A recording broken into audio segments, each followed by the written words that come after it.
Hola amigos, venga, vamos con la otra parte de sistemas ópticos que son las lentes. Bueno, la lente ya sabéis lo que es, pero en fin, por darle un poco de formalidad, bueno, pues es un medio sólido que ha de ser transparente y que tenga un índice de refracción distinto del medio en el que está. Y típicamente son los vidrios, las distintas clases de vidrios que hay, o también algunos plásticos. Bueno, ¿por qué tiene que tener índice de refracción distinto del medio? Bueno, pues porque se trata de que la lente, la utilidad de la lente es que desvíe los rayos. Les cambie la dirección con la que inciden sobre ella. Es decir, la lente, vamos a dibujar una así, por ejemplo, al tener un índice de refracción menor, lo que provoca es que un rayo que viene con esta dirección, cuando sale de la lente, no continúe con la misma dirección, sino que ha cambiado y continúe en otra dirección distinta. Bueno, este índice de refracción, el de la lente, tiene que ser distinto del del medio para que esto ocurra. Y un nombrecito importante son las superficies de la lente. Tiene un nombrecito raro que se llama un dioptrio.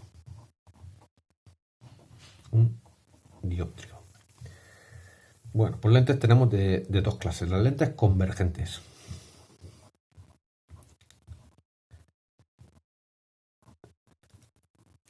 Bueno, se llaman lentes convergentes, las que hacen converger los rayos, de ahí su nombre, de converger. Las que en rayos paralelos los acercan a un punto, como ahora veremos.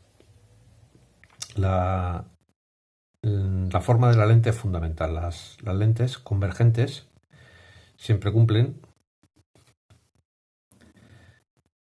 que tienen que ser así, de tipo barril. La distancia central ha de ser mayor que la distancia en los extremos. Y entonces la lente es convergente. Acerca rayos paralelos, los hace coincidir. Puede ser así. Hay lentes convergentes así, como un semicírculo, y lentes un poco más difíciles de ver, lentes así, que serían las de las gafas. Algo parecido a una media luna, pero sin pico, cumpliendo siempre que la distancia central sea mayor que la distancia de los extremos. En física, a la hora de dibujar, la dibujaremos como una línea recta vertical con dos puntas de flecha así, apuntando hacia el exterior del segmento que hemos dibujado. Esto significa lente convergente. Y luego tenemos las otras lentes, las lentes divergentes.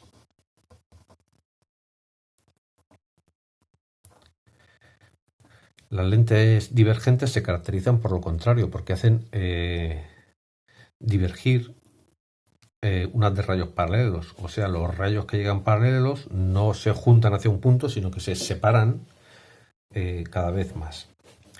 Y son lentes contrarias a esta. Son lentes que tienen que tener los extremos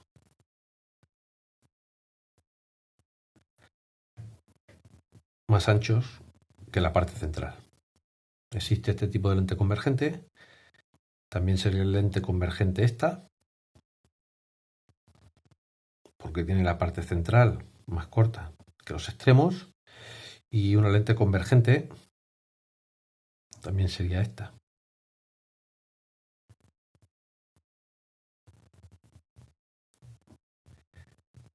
Tal vez un poco más acusado, que la parte central sea más cortita que los extremos. Bueno, la manera de representar las lentes divergentes va a ser como con un segmento y ponemos las puntas de las flechas apuntando hacia el interior del segmento, hacia el centro, así. Esta va a ser la representación de una lente convergente y esta de una lente divergente. Convergentes, repito, cuando uno de rayos paralelos que inciden los va a hacer juntarse, estar cada vez más cerca, y divergentes cuando hace separarse los rayos, saldrán de aquí así. Bueno, tanto como en lentes convergentes como divergentes nos interesa saber los elementos importantes de la lente. Aunque ya os adelanto que las importantes son las lentes convergentes. Igual que en los espejos era más importante el espejo cóncavo. Bueno, pues los elementos de una lente, hablamos casi siempre de una lente delgada para que se cumplan bien estas leyes. Lo que llamamos una lente delgada.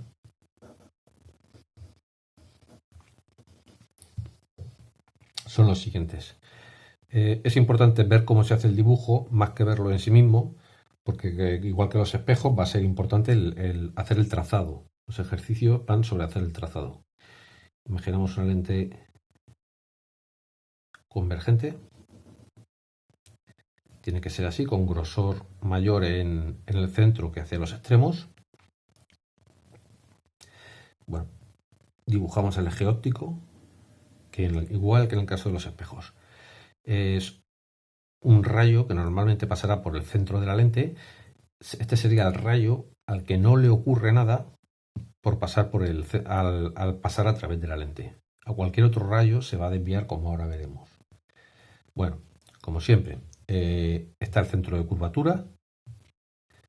El centro de curvatura, si esta es la superficie, esta es el trazado de la lente, tendría un centro por aquí. Le llamamos centro de curvatura. Para el otro dioptrio, o sea, para la otra superficie, existiría el otro centro de curvatura. El otro punto importante es el centro óptico, llamado por O, también se llama a veces origen. Normalmente coincide con el centro de la lente y cumple que un rayo que pase por el centro óptico no se desvía. Es decir, un rayo que alcance la lente así seguiría con la misma dirección. Un rayo que pase por el centro óptico así seguiría con la misma dirección. Bueno, y luego, al igual que en el espejo, son muy parecidos. Existe un punto que se llama el foco. Vamos a llamarle F1 porque hay otro foco.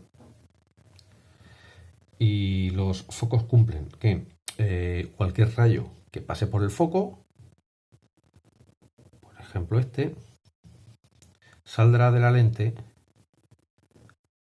paralelo al eje óptico. Del mismo modo, un rayo que llegue paralelo a la lente,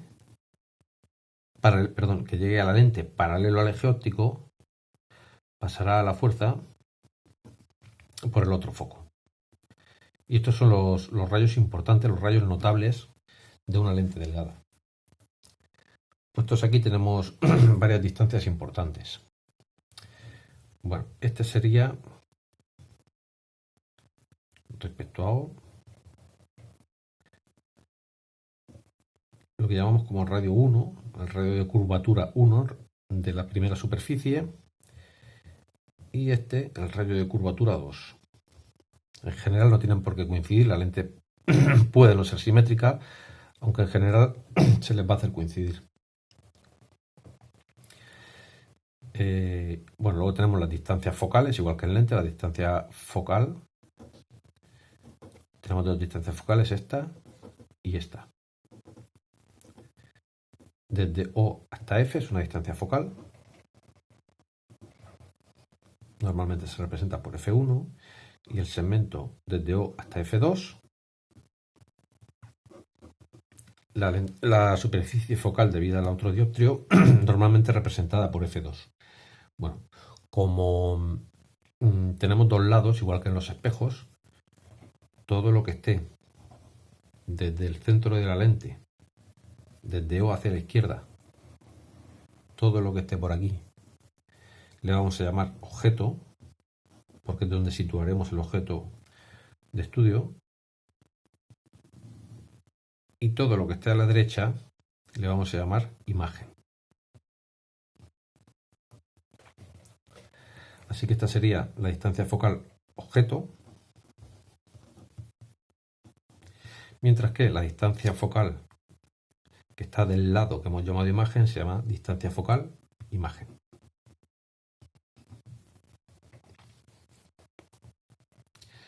Igualmente tendremos las distancias en las que colocamos un objeto, aunque esto no es elemento de la lente, ya depende de dónde coloquemos el objeto. Si colocamos el objeto aquí, desde el origen hasta donde está el objeto, o sea, esta distancia,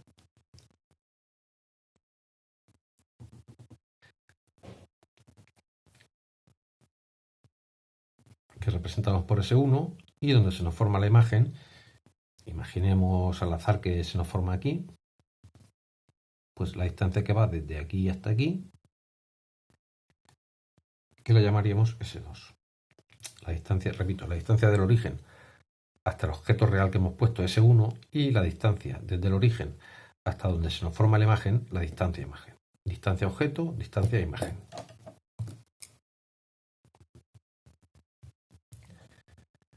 Distancia objeto.